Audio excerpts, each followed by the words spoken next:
Some actors tend to have an affinity for horror, playing multiple slasher killers or scream queens in the genre. But then some non-actors dabbled in horror in the least expected ways. Today at Screen Rant, we count down some huge stars that you would have forgotten were in horror movies. Long before he starred in TV shows like Parks and Recreation and Severance, Adam Scott had his major film appearance in the fourth Hellraiser. In Hellraiser Bloodline, he played Jacques, the enigmatic assistant to a sadistic aristocrat. Jacques indulges in some barbaric sacrifices, with Adam Scott relying on some over-the-top theatrics. This might not be his finest role, but it shows how far he has come as an actor.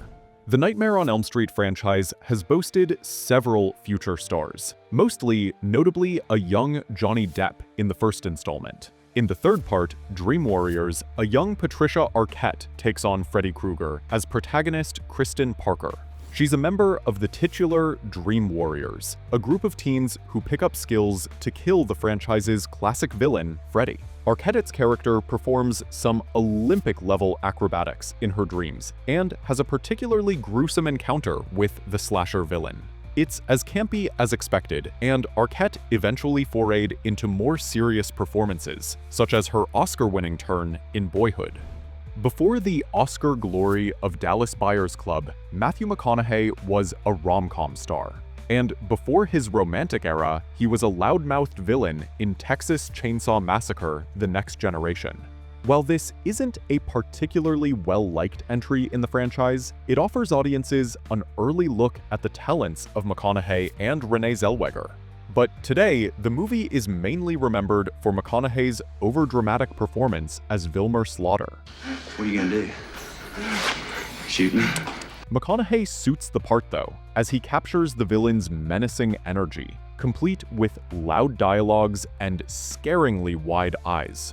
The role strangely hinted at the makings of a future superstar. Octavia Spencer is known for her Oscar-winning performance in The Help and even recent horror outings like the 2019 psychological horror Ma. But in 2009, Spencer also had a brief role in Rob Zombie's Halloween 2. The blink-and-miss appearance found her playing a nurse at Haddonfield Hospital who gets murdered by Michael Myers. The role lasted for hardly a minute. But only 3 years after Halloween 2, Spencer starred in The Help, and her life changed forever. Leonardo DiCaprio isn't an actor that comes to mind when discussing the horror genre, but the Oscar winner interestingly made his screen debut in the 1991 horror comedy Critters 3. A young DiCaprio plays Josh, the son of a corrupt landlord who crosses paths with the film's titular creatures. Critters 3 was panned by critics upon release, but it paved the way for DiCaprio's future stardom. So, from leading Oscar winners to popular TV stars, these actors strangely found their start in horror movies. They might be distant from the genre now, but these horrors make for an interesting throwback in their diverse careers.